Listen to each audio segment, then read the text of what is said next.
Dawuh kang sinapta pungkasing prahara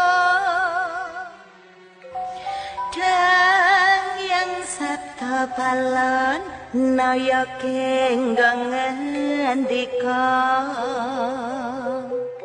yen wis titiwanci bakal kasuwun bali jayaning nuswantara mawa pratandha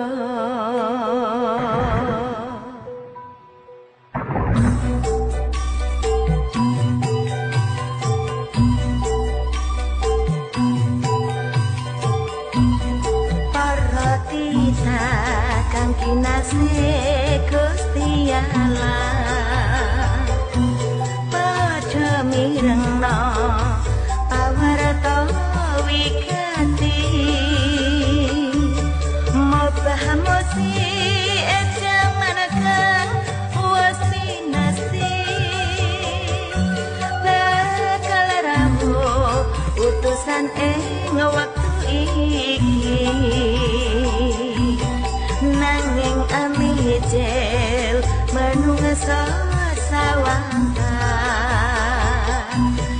kadibah maring pepeling marang tita hinaran jumloro ting lintang gemukos menungsa kang rakus nakal kapupus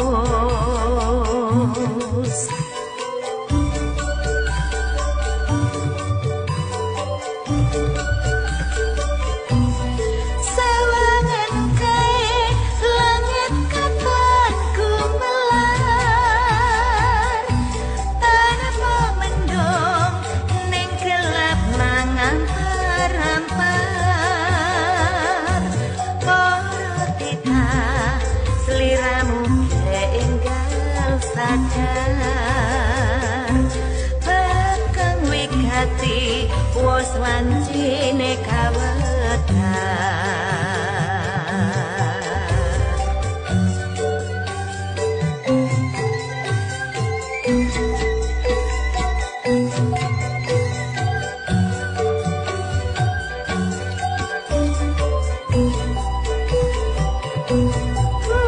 Mojopahit punjering bumi pertiwi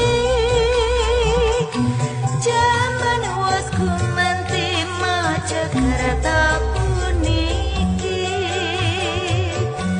kaparing pratandha akehing prasasti kagem para kawula NKRI menungsa kaya kapaten interi merga kelakon gunjang kanjinge bumi hamung atita ingkang cedhak mring Gusti selamat uripe nganti tumekaning pati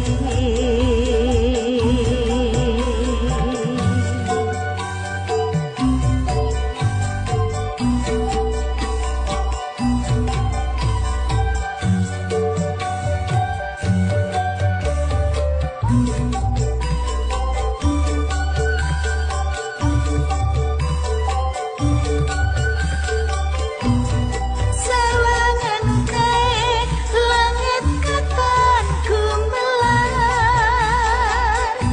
tanpa mendung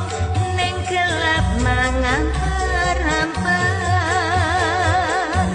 para tita sliramu enggal sadar bakang wigati wis wancine kawedhar